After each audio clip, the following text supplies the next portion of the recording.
Média de proximité du cadran nord-ouest bordelais, Radio BDC One, la radio d'expression. Puis tout cela dans la joie, la bonne humeur, c'est tout cela excentrique. Et j'ai avec moi cet après-midi le plaisir, la chance, la joie, l'amabilité. N'en fais pas trop, s'il te plaît, quand même. De m'accompagner. Il s'agit de mes chroniqueurs chouchous. Alors chouchou numéro 1, c'est Sandy. Bonjour Sandy. De retour, ça y est, me voilà. Je suis de retour. Et puis le chouchou numéro 2, Alex. Merci Alex. Dis-moi René, bonjour à tous. Oh le micro là. J'ai pas le micro. Alors micro qui ne marche pas là. Le 3, si. Ça y est, voilà. Voilà. Dis-moi René, excuse-moi de te déranger, t'as pas oublié le principal? Non. Si. C'est quoi le principal? T'as pas oublié quelque chose? Non. Première chose à dire aujourd'hui? Si, quand bien même, entendu, enfin, mes amis, nous sommes en 2013 et j'adresse mes meilleurs vœux de réussite, de souhaites... santé, Attends, de joie. Répétons, t'as dit tu souhaites les meilleurs vœux de vœux. Oui, non mais je comprends. Non mais je voulais faire un aveu. Ah oui. Voilà, entre de vœux à vœux, de vous à moi et de moi à vous. Et chers internautes aguerris et chers auditeurs aux grandes oreilles ou aux petites oreilles, pensez à moi en passant votre chemise et votre fer à repasser.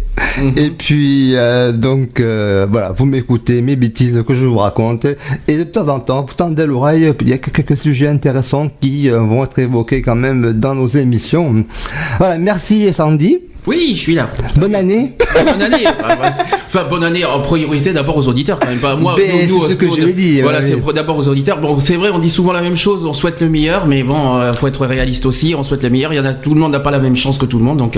Non. C'est pour ça que moi, on dit succès, réussite, et puis. Oui, argent, amour, tout ce que tu veux. En premier. Mais premier, moi, je pense que la santé quand même. Voilà, j'allais y venir. C'est la santé et que s'il y a la santé, on peut avancer et évoluer, que si la santé n'est pas là, c'est plus compliqué pour avancer dans la vie et quand on n'est pas trac et ne serait-ce que dans vos démarches au quotidien et ne serait-ce que tout simplement d'aller travailler. Ce n'est pas la santé, mais c'est quelque part un frein et c'est gênant.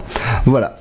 Et une halte ferroviaire, je dirais TER et tram avec en correspondance, là c'est de proposer une boutique SNCF de façon à ce que les gens justement puissent commander leurs billets dans cette boutique comme on le fait à Mariadec, comme on le fait à la boutique SNCF. C'est-à-dire les guichets automatiques, les bornes automatiques, c'est ça que tu veux dire? Non, c'est un magasin. Tu vas voir, tu rentres si tu veux, c'est plus là c'est pareil, plus personnalisé que de faire la queue derrière un guichet d'une gare. C'est pareil ce que je vais te dire là-dessus, mais la vente entre la vente en ligne et la vente en boutique. Ouais, la vente en ligne, quand tu réfléchis, les gens tu réfléchis entre la boutique en ligne, je sais pas combien ils vont proposer les billets de train, mais quand tu regardes les services internet, la SNCF, quand tu prends des billets de train Bordeaux-Paris à 20 €, tout ça, je pense que les gens vont plus aller sur les trucs d'internet plutôt que d'aller dans les boutiques. Mais papi, mamie n'ont pas forcément non plus internet, donc. Oui, mais ils ont peut-être dans la famille des gens qui peuvent les aider. Qui peuvent les accompagner et justement vous diriger dans ces services de vente en ligne qui c'est l'avenir, c'est l'avenir. Depuis également le marché du CD s'est effondré.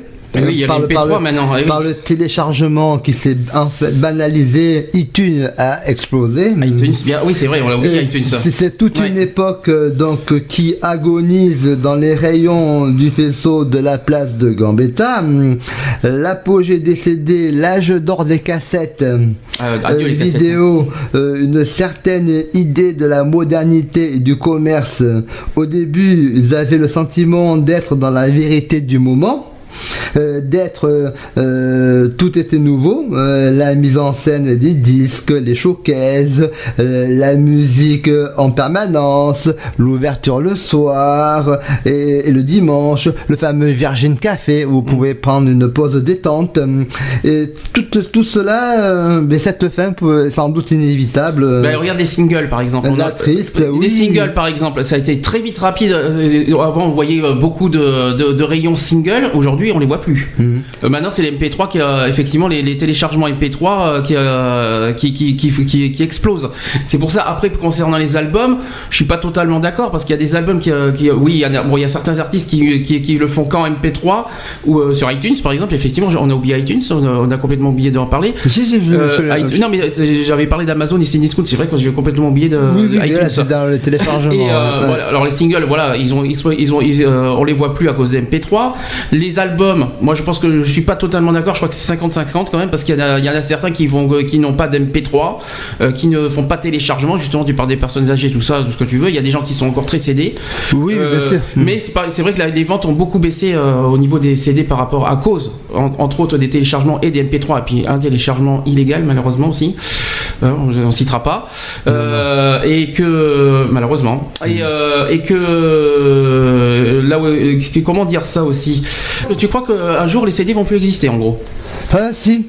Je pense que quand même c'est bien de palper ou alors on va tous se balader avec notre baladeur iPod avec les tablettes.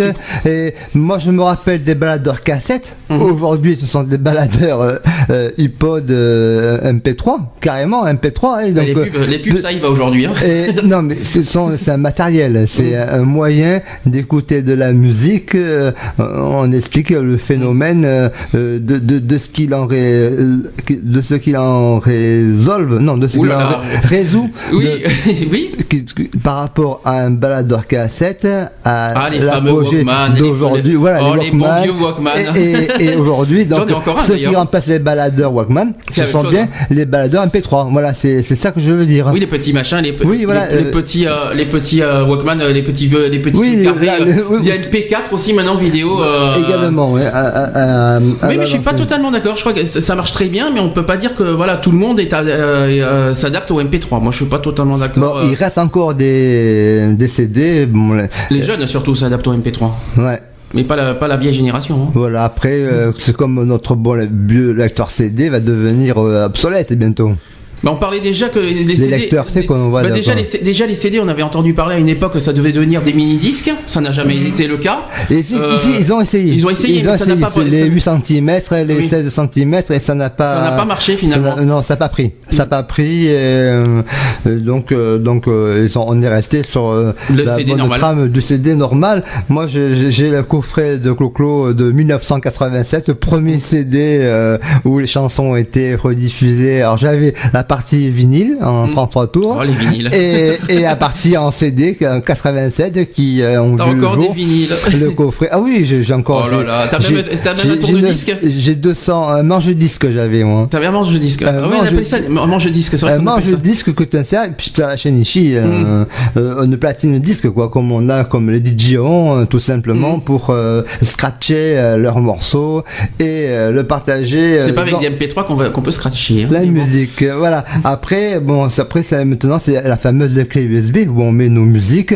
Les autoradios aujourd'hui sont équipées de clés USB. Donc, directement, le CD, petit à petit, va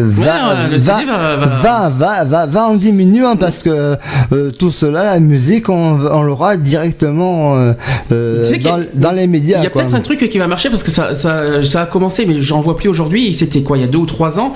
Ils faisaient des albums dans des clés USB. Je sais pas si tu avais vu ça. Ah oui, peut-être qu'on y viendra. Et peut-être qu'on en arrivera là. Peut-être que la fameuse clé USB va remplacer carrément l'album. Peut-être. Le CD, tu vas dire. Le CD. Je pense que ça peut. Je pense qu'on peut aller vers là. Le CD, ça peut être une ouverture des technologies de demain. Et donc voilà. Donc au lieu d'acheter un CD, on achètera une clé USB. Bon. Après, c'est vrai équipé, que. Faudra être équipé après. Ah mais oui, voilà, c'est ça. Des lecteurs. Ordinateur ou même des chaînes USB, ça existe, donc. Oui, et puis même les télés. Dans chaque télé, il y a des prises de il y a des prises d'USB où on peut écouter directement la musique ou voir un film, parce qu'on peut aussi télécharger un film sur la clé USB. Ne donne pas de mauvaises idées. Il faut pas télécharger les films sur internet, que c'est pas bien. Qu'il faut là, c'est pas bien. Mais pourtant, il y a des sites légaux pour télécharger les musiques sans en VOD et tout. Peut-être, oui, mais là c'est des locations, mais des VOD pour moi. Les VOD c'est des locations que tu payes quand même. Ouais. Mais pour moi, le téléchargement, non, pas de téléchargement vidéo de film, non, surtout pas. Pourtant, il me semble qu'il y avait des sites légaux qui existent. C'est interdit légalement de télécharger des vidéos sur Internet. Ah bon? Oui, là je te le dis franchement. Ce que j'appelle télécharger, ça veut dire de copier un DVD par exemple. Ça c'est vraiment interdit. Attention ça. D'accord, mais bon après on peut l'acheter. Oui. On peut l'acheter. La vente en ligne se fait aussi. Non, mais c'est bizarre parce que moi, quand j'ai acheté mon DVD du film Clo-Clo, que j'aime beaucoup, dedans j'avais un code en disant que je pouvais télécharger la copie du DVD avec pour avoir sa version numérique. Mais t'as un code. Parce que j'avais acheté le DVD. T'as acheté, mais normalement. Et donc il proposait en cadeau un bonus de pouvoir le télécharger en version numérique. D'accord, là je compris. Mais après, sinon, t'as pas le droit. Voilà, mais là, moi je l'ai payé parce que j'ai acheté le DVD. Si tu l'as payé, oui, mais là, à condition que tu le payes. Voilà, mais là, j'ai pu après télécharger le même film pour l'avoir une version ordinateur plutôt que de copier mon DVD vers mon ordinateur. Bon, c'est comme le Blu-ray. Le Blu-ray, ça y est. Mais le Blu-ray, ça y est, commence à baisser, ça y est. Je n'ai pas essayé encore le Blu-ray. Mais le Blu-ray, ça y est, les prix commencent à baisser là. On va en terminer avec le Virgin Megastore en tout cas, on est triste. Ouais, on est triste. Mais www.equality-radio.fr. Voilà, parce que j'avais une amie qui va aller à Paris à la manifestation du 27. On y sera nous aussi, je tiens à préciser. Voilà. Et on en parlera dans Brève dernière, à savoir que les Basco Roaders font un bus pour pouvoir aller à Paris et t'as dû avoir l'info circuler. Non, je savais pas que les Basco.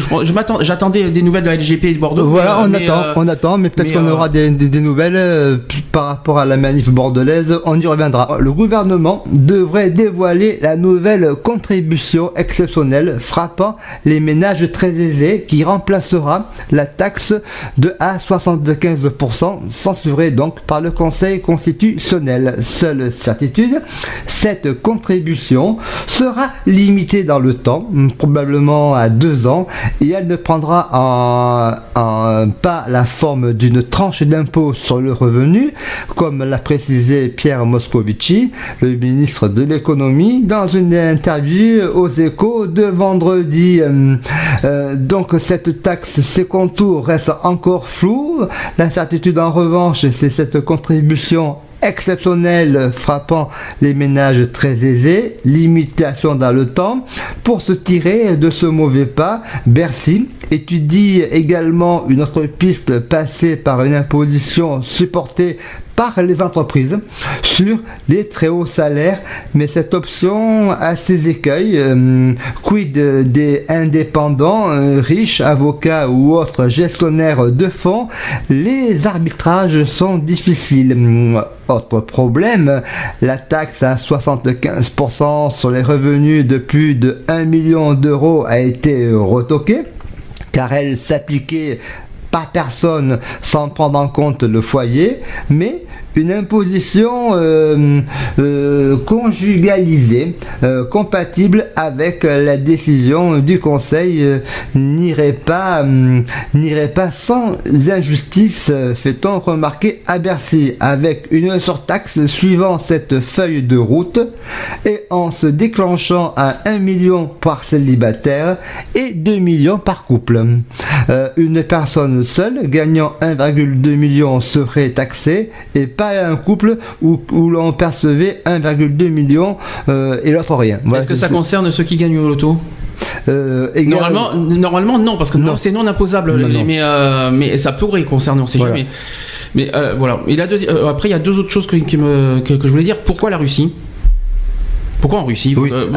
Mais pourquoi ils veulent s'exiler en Russie? Ils sont dingues ou quoi? Mais 13% pour tous. Je suis d'accord, mais 13% pour tous, déjà pour tous, quand tu dis pour tous, ça veut dire que les pauvres sont concernés, qu'ils payent 13%.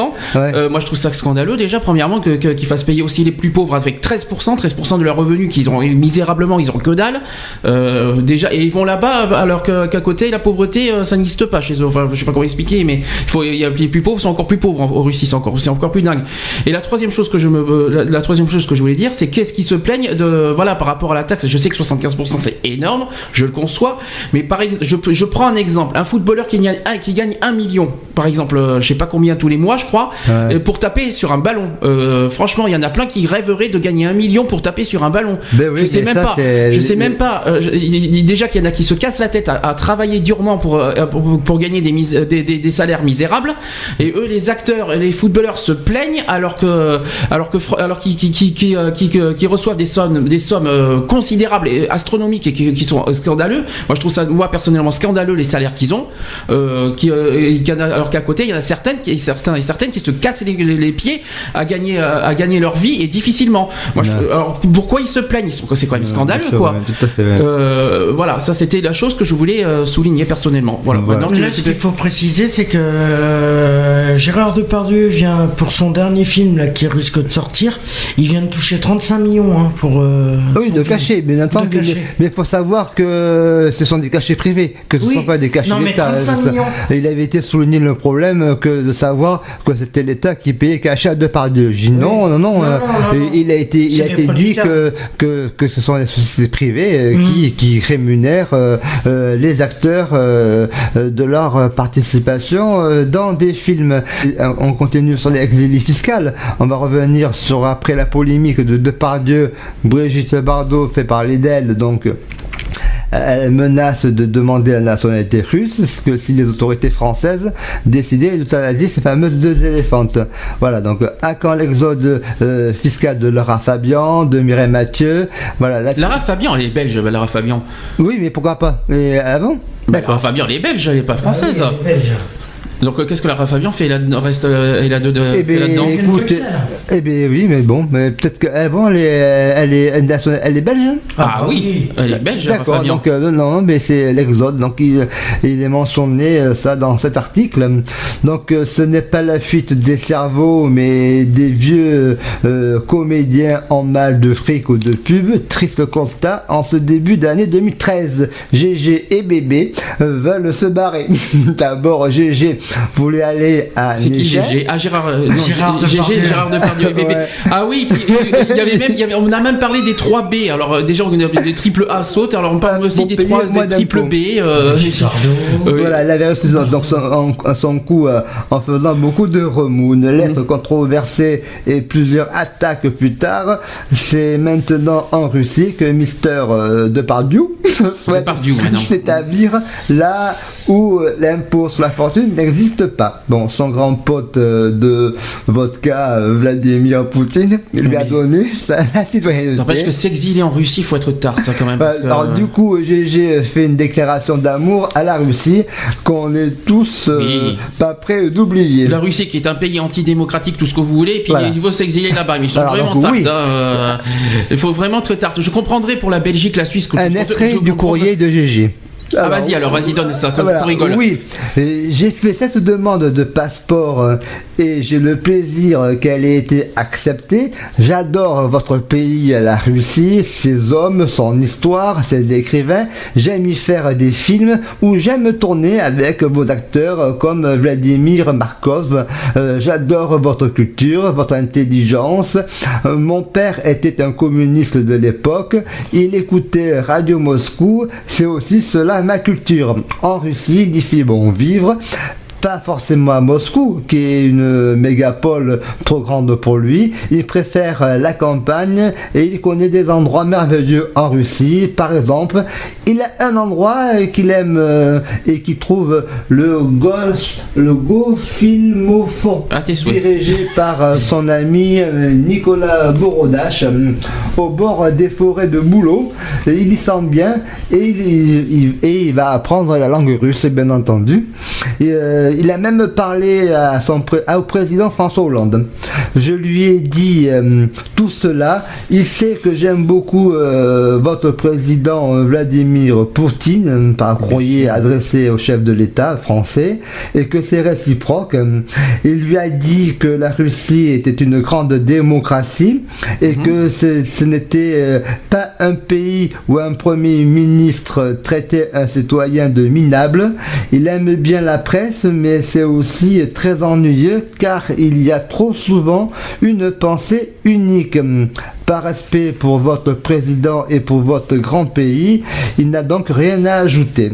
Il veut ajouter encore sur la Russie une prose qui lui vient à l'esprit, que dans un pays aussi grand on n'est jamais seul, car chaque arbre, chaque paysage porte en nous un espoir.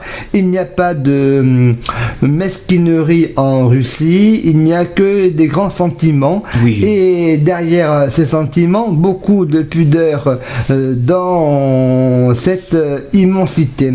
Il se sent jamais seul.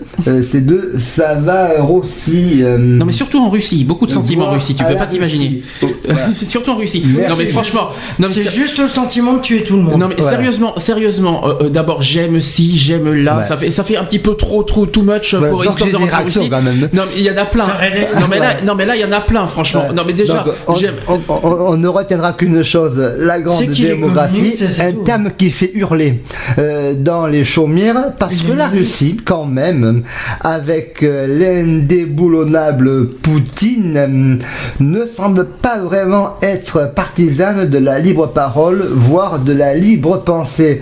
Mais la Russie est-elle une démocratie entre un point d'interrogation, une dictature, point d'interrogation. Je ne suis pas expert en sciences politiques, mais je crois juste que dire que ce pays est une grande démocratie est exagéré, biaisé et faux. En témoignage, constater que la Russie n'était pas un pays où l'homosexualité était très acceptée. La Russie, ils veulent repénaliser l'homosexualité. Alors, ils veulent condamner encore. Ils veulent les condamner encore plus. Ils veulent les repénaliser. Alors, Madonna a failli hein. être poursuivie pour avoir pris la défense de la communauté gay en Russie lors de l'un de ses concerts. En voilà un pays sympathique et accueillant, ouvert aux différences et à la tolérance. Oui, il y a eu l'affaire des Pussy Riot avec des militantes enfermées pour avoir joué une prière anti-Poutine dans une église moscovite. C'est ça, une grande démocratie. Condamner des jeunes gens qui manifestent, c'est aussi de la démocratie. Si Madonna, toujours elle, a été mise au courant d'une telle injustice, qu'elle a d'ailleurs qualifiée d'inhumaine, il lui semble logique que Gégé ait lui aussi été informé, mais il faut croire que cela n'a pas touché, car je sais aussi que cette dictature ou pas, Gérard Depardieu, richissime et adulé en Russie, n'a pas de souci à se faire. Il est tranquille, il ne sera ni envoyé au goulag, ni dans un camp, et ni mis sur écoute auprès du KGB. Il se fera, au pire, il fera un coma éthylique avec Poutine après une soirée bien arrosée au Kremlin. Non mais soyons aussi objectifs. Depardieu qui dit qu'il aime la Russie, alors pourquoi il n'y a pas été avant tout ça? Il dit oui, j'aime la Russie, j'aime son ci, j'aime son là, ça fait très too much. Mais alors dans ce cas, il peut pas dire oui, je souhaite sauver mon argent, j'ai pas envie de payer 75%. Ça serait tellement plus honnête au lieu de dire j'aime la Russie, tout ça. Dans ce cas, qu'est-ce qu'ils ont, pourquoi ils ont pas fait ça avant alors? Voilà. S'ils aiment tant la regarde, Russie. Donc forcément, de son point de vue à GG, c'est chouette la Russie. Mais c'est chouette, hein. Quand on a des millions, c'est très démocratique. Et la Chine aussi, hein. Et la Chine aussi, c'est cool, c'est sympa et détendu. Je préfère mieux la Chine que la Russie quand même au passage. Apparemment, oui. La Russie, quand j'entends que c'est démocratique, il faut arrêter les conneries. Non, attire des stars françaises adulées dans le pays. Ce n'est pas pour rien qu'Alain Delon a récemment joué dans un film russe, parce qu'il serait littéralement tombé amoureux du scénario. Ils sont contents les Russes, ils ont 13% de chaque salaire des acteurs.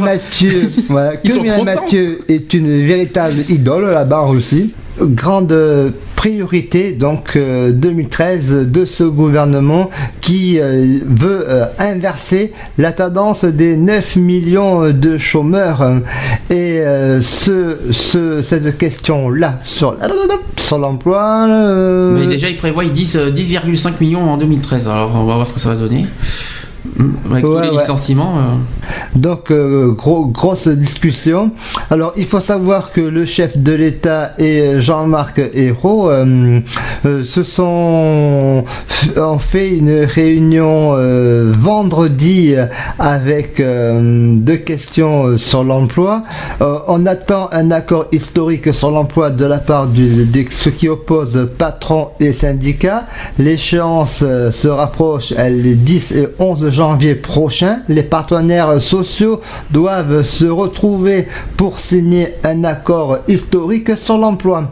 Selon les mots du gouvernement en décembre, ils n'avaient pas réussi à trouver un terrain d'entente. L'article 10 qui évoque le travail à temps partiel pose problème, notamment sur la question des compléments d'heures choisis. Même type de fort blocage selon un consultant à propos de l'article 21. Si le patronat reconnaît la nécessité d'un nouveau type de CDI, il ne semble pas adhérer aux modalités évoquées dans ce projet. D'accord. Laurence Parisot a par ailleurs rappelé ce vendredi dernier ses doutes quant à une éventuelle taxation sur les contrats courts demandés par les syndicats. Est-ce que ça va augmenter le nombre de contrats à durée indéterminée? Elle ne croit pas, a-t-elle déclaré, se demandant si l'instauration d'une telle taxe dans le secteur privé serait ensuite suivie dans le secteur public. Que disent le syndicat? La balle est dans le camp du MEDEF, a répété vendredi le numéro 1 de la CFDT, Laurent Berger, sur France Inter, qui a fait de la taxation des contrats courts une mesure non négociable. Déjà, d'autres organisations ont dévoilé leur intention.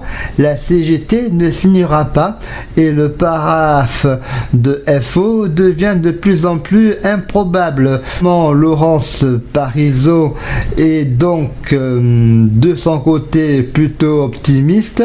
La présidente du MEDEF a estimé qu'un accord ambitieux était possible à l'issue des réunions des 10 et 11 janvier. Elle rappelle qu'elle était favorable sur le principe à la demande commune des syndicats d'une extension de la complémentaire santé, ajoutant que sur les mesures en faveur du chômage partiel, tout le monde est d'accord.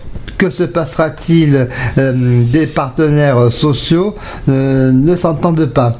François Hollande a prévenu qu'il serait prêt à assumer seul une réforme ambitieuse. Donc François Hollande et Jean-Marc Ayrault ont animé tous les deux un séminaire ce vendredi pour dégager des solutions de lutte contre le chômage. Le nouveau modèle français, ça sonne comme un slogan de campagne. C'est ce qui est dit, un slogan de campagne présidentielle. Non, son auteur n'a pourtant rien d'un candidat à la fonction suprême. Au contraire, la formule est l'œuvre du Premier ministre Jean-Marc Ayrault. Ces dernières heures, le locataire de Matignon a utilisé à outrance cette trouvaille qui date du congrès du PS. On va pas revenir sur les débats. Le 1er janvier dans sa carte de vœux et le 3 dans une tribune publiée dans Le Monde dans sa déclaration à l'issue du premier conseil des ministres de l'année. Les principales propositions du patronat MEDEF sur la négociation par tranche sur la généralisation de la complémentaire santé, droit rechargeable à l'assurance chômage, compte personnel de formation totalement transférable, aide à l'accès au logement pour les premiers emplois et contrat court minimum de 24 heures travaillées par semaine. Deuxième point, base de données sur l'entreprise consultable par les représentants du personnel, négociation sur la mobilité interne tous les 3 ans, licenciement sec si refus du salarié, contrat de travail intermittent ouvert aux entreprises de moins de 50 salariés, c'est un contrat de projet à durée indéterminée. En troisième point, accord de maintien dans l'emploi, négociations sur le temps de travail et les salaires pour maintenir l'emploi en période difficile, les salariés étant obligés de s'y plier. Négociation pour un régime unique et simplifié de chômage partiel. Et en quatrième point, assouplissement des procédures, accords dérogatoires possibles si signés par des syndicats représentant la majorité du personnel. Pas de contestation au-delà d'un an, indemnité forfaitaire possible avant, délai de prescription ramené à 18 mois pour les ruptures de contrat hors licenciement économique. La lutte contre le décrochage scolaire est également une préoccupation du chef de l'État, alors que 140 000 jeunes sortent chaque année du système scolaire sans formation ou diplôme. Monsieur Hollande a aussi annoncé la mise en place d'un référent dans les collèges et les lycées professionnels à fort taux d'absentéisme et de meilleures conditions de travail pour les enseignants acceptant d'aller dans les territoires en difficulté. Sur les redoublements, le président a estimé qu'ils ne sont pas toujours utiles, mais que leur nombre devra être réduit. Quant à la notation, elle doit indiquer un niveau plutôt que sanctionner. Il a également défendu le projet d'enseigner la morale laïque afin d'être intransigeant sur nos valeurs. Et M. Hollande a demandé aussi au gouvernement d'agir très vite. Beaucoup de mesures devront entrer en vigueur dès la rentrée 2013, notamment la réforme de la formation des enseignants, en plus de la semaine de 4 jours et demi. Ensuite, il y a eu un autre temps fort, c'est que Vincent Payon a présenté devant le Conseil supérieur de l'éducation, instance consultative, les axes du projet de loi d'orientation et de programmation. C'est là que je voulais à savoir un accompagnement. Alors si tu cherches, c'est le projet de loi d'orientation et de programmation, voilà, donc qui a été présenté en octobre. C'est ça que je voulais. Mais il y avait quelque chose qu'on avait entendu parler, c'est que maintenant ils souhaitent mettre les maternelles à 2 ans. C'est-à-dire les enfants à partir de l'âge de 2 ans aussi. Un projet que l'enfant puisse rentrer à l'école dès l'âge de 2 ans. J'ai entendu ça, oui. Et non 3 ans. Aujourd'hui, ils estiment qu'à partir de 2 ans, l'enfant commence à s'assumer et dès l'instant qu'il fait plus pipi à la culotte, il peut être accueilli en école maternelle. Bon alors donc on attaque sur les brèves LGBT. Alors, s'il y a du moulin, première réaction, j'ai un sujet très intéressant, on l'évoque pas jamais assez. Il s'agit de l'homosexualité et de la chrétienté. Ouh là là, s'il te plaît, la chrétienté. Ouh, où est-ce que t'as été chercher ça? Le christianisme, si tu veux, mais la chrétienté, je connaissais pas, tu vois. Le christianisme, s'il te plaît. D'accord, donc c'est bien le christianisme alors. Oui, s'il te plaît, oui. Voilà, bon, c'est moi qui en attendant la gâterie des rois. Bah déjà, pour rappel, le temps que tu trouves, voilà, il va y avoir plein d'événements importants ce mois de janvier. D'abord on fait d'abord les Antilles ou les on commence par les dates. Donc déjà, le plus proche, c'est ce dimanche prochain pour ceux qui vont faire les anti-mariages gays, c'est l'UMP les parlementaires UMP qui sont réfractaires à ce projet de loi du mariage pour tous qui vont organiser cette manif à Paris dimanche prochain. Et puis, en plus il va y avoir le soutien de Civitas malheureusement. Mais bon, ils vont l'avoir, ouais. Tout ce que j'espère, c'est que voilà, de toute façon j'en parlerai samedi prochain pour le retour d'Equality, que j'espère, c'est que voilà, que le gouvernement et que la police fassent son rôle au niveau de la loi, en précisant que les lois contre les discriminations et contre l'homophobie existent. Donc je demande à titre personnel, et j'espère que d'autres associations suivront, que les pancartes qui sont discriminatoires et homophobes graves au niveau envers les homosexuels soient interdites. Voilà, c'est tout ce que j'ai. Voilà. C'est tout ce que j'ai. Alors, donc moi, ce que je voulais dire avant de parler croyants, pratiquants et favorables au mariage homosexuel, c'est le sujet que je. Oui, mais il faut pas confondre religion et puis tout mélanger, quoi. C'est la forfouille. Bien sûr, tout à fait. C'est ça que je comprends pas. On termine manifestation. Donc, tu as dit le 13. Jean-François Copé sera à la tête de proue du cortège du rassemblement anti-mariage gay le 13 janvier. L'UMP, son président, ont mobilisé leurs troupes en vue de la manifestation du 13 contre l'ouverture du mariage et de l'adoption aux homos. Un appel toutefois loin de faire l'unanimité au sein du parti. Après un mois de guerre des chefs qui a vu sa cote plonger dans les sondages, M. Copé, entend saisir l'occasion de montrer aux militants de l'UMP et aux électeurs de droite majoritairement hostiles à cette mesure qu'il est le mieux à même d'incarner une opposition tonique à François Hollande. Monsieur Copé, pendant la campagne interne, s'était taillé un franc succès auprès des militants UMP en proposant de descendre dans la rue contre certains projets du gouvernement. Va donc passer aux travaux pratiques en participant à la manif du Paris du collectif La Manif pour tous. D'autres ténors UMP emboîteront le pas, dont Christian Jacob, Xavier Bertrand, Brice Hortefeux défileront eux aussi, mais souligne-t-on à l'UMP, il ne s'agit pas d'une manifestation UMP, reste que cet appel à la mobilisation et surtout la participation du numéro 1 de l'UMP sont diversement appréciés, risque d'être ringardisé avant Noël. Certains de ses amis ont tenté de dissuader d'y aller, de s'y rendre. C'est une grave erreur de sa part en allant à cette manif. Il va solidifier son image à droite, mais ça va lui coller à la peau, déplore un copéiste. Du côté de François Fillon, on n'exclut pas un message de soutien aux organisateurs, mais pas question de manifester, d'autant que les fillonistes ne sont pas tous sur la même ligne. Valérie Pécresse, par exemple, ira manifester à titre personnel parce que le débat a été refusé. D'autres responsables UMP refusent une opposition frontale qui risque, selon eux, de ringardiser la droite, comme lors de la charge anti-Pax. Rappelez-vous, le front du refus n'est plus unanime et la liberté de vote a été accordée sur le projet de loi. Se console Sébastien Chenu, secrétaire national de l'UMP, et lui aussi pro-mariage gay.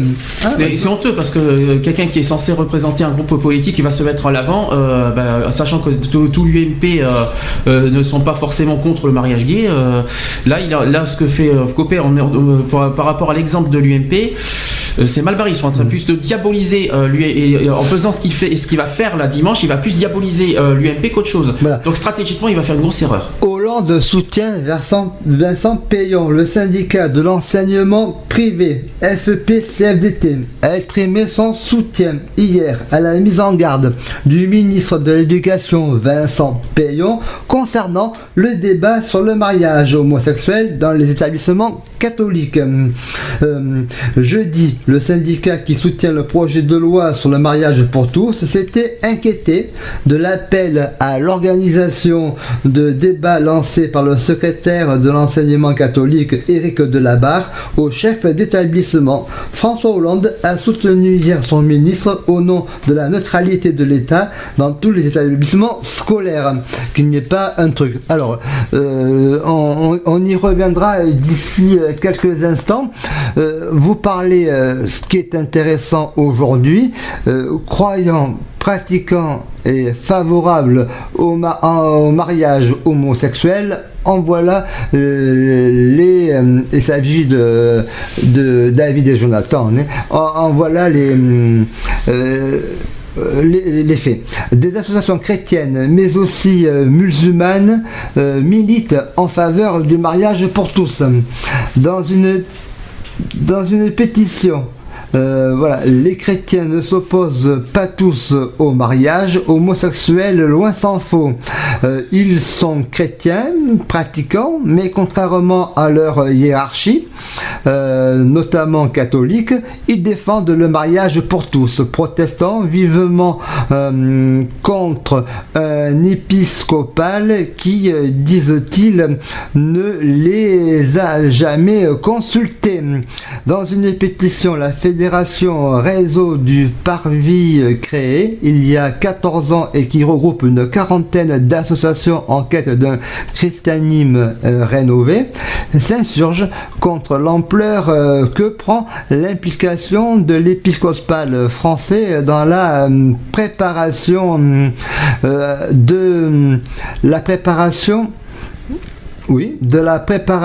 à prendre part au sujet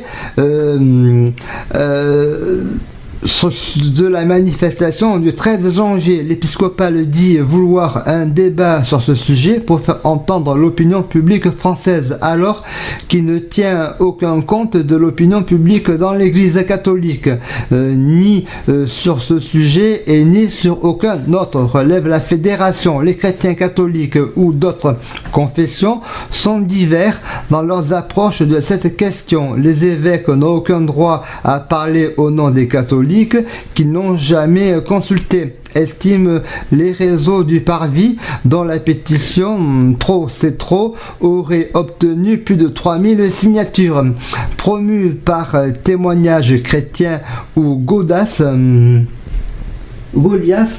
les chrétiens pro-mariage ont en revanche bénéficié d'une large chambre d'écho auprès de publications catholiques progressistes telles que Témoignages chrétiens ou Goliath, qui stigmatise le rejet dont sont victimes les homosexuels. Comment être homo et catho, pratiquant foi chevillée au corps. Patrick Sanguinetti, président de David et Jonathan, association homosexuelle chrétienne créée il y a 40 ans, confie combien la souffrance peut être grande de se sentir indigne de l'Église. Pourtant, notre amour n'est pas une perversion, mais un don de Dieu, témoigne ce juriste de 51 ans. Comme un lépreux, faut-il rappeler que 50% des cathos se sont déclarés en faveur du mariage homosexuel, que dans une paroisse il y a des homosexuels pacsés qui désirent pérenniser une relation dans le respect mutuel. En quoi le fait de se marier civilement s'oppose-t-il à l'évangile, s'interroge celui qui avoue avoir passé la moitié de sa vie à souffrir comme un lépreux. Chez David et Jonathan, qui revendiquent 600 adhérents catholiques, protestants, orthodoxes ou en quête de spiritualité. On connaît plusieurs prêtres favorables au mariage homo. Il y en a bien d'autres, mais seuls peuvent témoigner ceux qui sont à la retraite ou à la marge, ou mis à la marge. Comment être musulman et pratiquant et homo. Monseigneur Jacques Gaillot, ex-évêque d'Évreux, ou le père Laurent Lahaut de 74 ans, prêtre détaché du diocèse de Quimper et universitaire, qui vient de se déclarer favorable au mariage pour les couples homosexuels. Dans une lettre ouverte au évêque de France, mais Patrick Sanguinetti refuse de cataloguer l'Église comme homophobe, même si on entend ça et là des prêtres prôner l'abstinence pour les homosexuels catholiques et l'abandon de conduite désordonnée. Comment également être musulman, pratiquant et homo? C'est possible, même si ils ont mis 20 ans à l'assumer, confie Ludovic Mohamed Zahed, 35 ans, lui qui fut tabassé dans son adolescence par un frère qui voulait lui apprendre à être un homme quand son père aurait préféré le voir enterré vivant. En 2010, il crée le collectif HM2F, homosexuels musulmans de France, espace d'expression pour les gays musulmans ou issus de familles musulmanes et dont les 270 militants mènent la lutte contre l'homophobie et l'islamophobie. Pour s'être marié à son compagnon en Afrique du Sud, ce doctorant en anthropologie du fait religieux, qui vient de créer l'association des musulmans progressistes de France, ne compte plus les tombereaux d'insultes et de menaces. Mais il est très serein pour les opposants au mariage homosexuel. La bataille pour les opposants au mariage homosexuel, la bataille est perdue. Bah bon, mais c'est ce qu'il dit. Voilà au niveau croyance, homosexualité et église. Voilà. Après, qu'est-ce qu'on peut dire là-dessus? Que la manif approche, le projet de loi approche, le 29 janvier s'approche. Oui. Que Bordeaux vient de faire une date par rapport à une manif régionale en faveur de l'égalité. Ça sera le 19 janvier. On n'a pas encore toutes les infos, on en saura un peu plus, je pense, cette semaine par rapport à cette date-là. Quant à Paris, ça sera quoi qu'il en soit le dimanche 27 janvier. Alors le départ, ça se fera d'Enfer Rochereau, direction Bastille. Donc, est-ce que c'est le même trajet que la dernière fois? Non. Non, parce qu'il me semble que c'était pas d'Enfer Rochereau la dernière fois. Il me semble qu'il partait de la Bastille. C'était Bastille et la République, non? Oui, c'est ça. Bastille République. Là, donc ça sera. Là, c'est direction Bastille cette fois. Voilà. Et là, ce sera d'Enfer Rochereau, direction Bastille. C'est ça. D'accord. Ça sera ça pour le 27. Pour Bordeaux, on ne sait pas encore. On attend des nouvelles. Quoi qu'elles soient. On a des dates supposées. 19 janvier. Ouais. C'est officiel. La SGP Bordeaux vient de l'officialiser hier. Ça sera le 19 janvier. On ne sait pas l'heure. Je crois que c'est 14h, mais on ne sait pas où encore. Voilà, ça c'est fait. Et puis, qu'est-ce que je voulais dire d'autre? Oui, tiens, il y a une info là qui est tombée par rapport à l'homoparentalité. Il y a ce soir sur Canal+ décalé pour ceux qui sont abonnés à Canal+. Si vous avez raté un documentaire qui s'appelle Mes parents sont homo, allumez votre téléviseur à 22h35 ce soir sur Canal+ décalé. Et vous verrez ce petit documentaire. Il y aura Beyoncé, Scarlett Johansson pour mon actrice. Tu voulais dire quelque chose? Voilà. Oui, j'ai Luciana qui m'envoie un lien. La chrétienté, ça existe, elle me dit. La chrétienté ou le monde chrétien est une notion désignant dans son acceptation, dans son acception culturelle, une assemblée de croyants, les chrétiens adeptes du christianisme, rassemblés derrière des idéaux religieux et des doctrines spirituelles. Alors, je dis franchement, je m'excuse. C'est la première fois que j'entends parler de ce mot. Voilà, donc, chrétienté. Bon, voilà. Donc, mais je pense qu'il y en a plein de monde qui connaissait, plein de monde comme moi qui ne connaissait pas ce mot. Il faut être honnête. On fait des découvertes. D'accord. Et voilà. Donc je m'excuse, mais merci Luciana de l'information. Voilà. Le 27 janvier. 27, oui. Ben on y sera, nous on y sera à Paris personnellement. On fera le déplacement dimanche matin. Je peux le dire qu'on est favorable. Je suis favorable au mariage pour tous, bien évidemment. Hein. Et donc pour moi c'est une avancée. Et j'espère que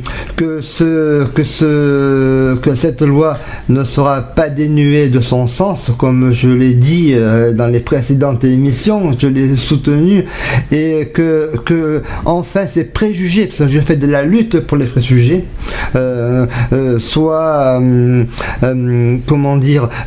atténuer ces mouvements de haine, ces mouvements d'homophobie et ces mouvements de discrimination soient enfin dépassés et qu'on puisse évoluer là, on dépasse la discrimination, c'est de la haine, la pure haine, gratuitement. L'homophobie, c'est quoi? L'homophobie, pour moi, je suis désolé, phobie, c'est de la peur. C'est la haine. Oui, mais non, phobie, pour moi, c'est de la peur. Oui, mais la haine déclenche l'homophobie. Pour moi. Que la haine déclenche l'homophobie. Bon, déjà, je suis embêté parce que phobie pour moi ça veut dire peur. Alors, est-ce que la haine déclenche la peur? Non, mais oui, parce que la haine c'est le rejet de l'homophobie. Donc voilà. Oui, c'est plus ça. Oui, il faut plus dire ça comme ça. Voilà. C'est dans ce sens-là que je veux dire que la haine entraîne l'homophobie latente. Moi, j'aurais dit plutôt l'inverse, c'est que l'homophobie entraîne la haine. Moi, j'aurais dit plutôt comme ça. Moi, j'aurais dit plus comme ça. Bon, mais dans les deux sens, ça marche aussi. Mais bon, il faut éviter ces violences là et d'autres pays ont passé le cap, ça se passe très bien, il faut positiver sur la loi pour le droit au mariage aux tous. Oh mon Dieu. C'est pas grave. À mon avis, c'est la fin, je crois. Pour tous. Voilà. À dimanche prochain, si vous voulez bien. Un samedi pour Equality à 15h, le retour d'Equality après 3 semaines d'absence. Voilà, après des vacances. Après les vacances, voilà. Donc, et on se dit aussi à dimanche pour Excentrique, un grand spécial parce que. T'as le thème d'ailleurs, il n'y a pas de thème précis exactement, c'est plus rentrée 2013, donc il y a plusieurs sujets variés, bon, on va dire ça comme ça, un petit pot pourri. Ça sera quand? Le samedi 12 à 15h. Quel jour? Mais c'est un samedi. C'est toujours le 12, samedi. Mais c'est la veille de la marche. De la manif du 13. Je pense qu'on va un petit peu en parler. On va l'évoquer, voilà. Oui, y a pas de souci. Et moi, dimanche 13, je pourrais en parler aussi. On va en faire un live, je pense. Voilà, on y reviendra sur le sujet. Et puis, voilà. Bonne semaine.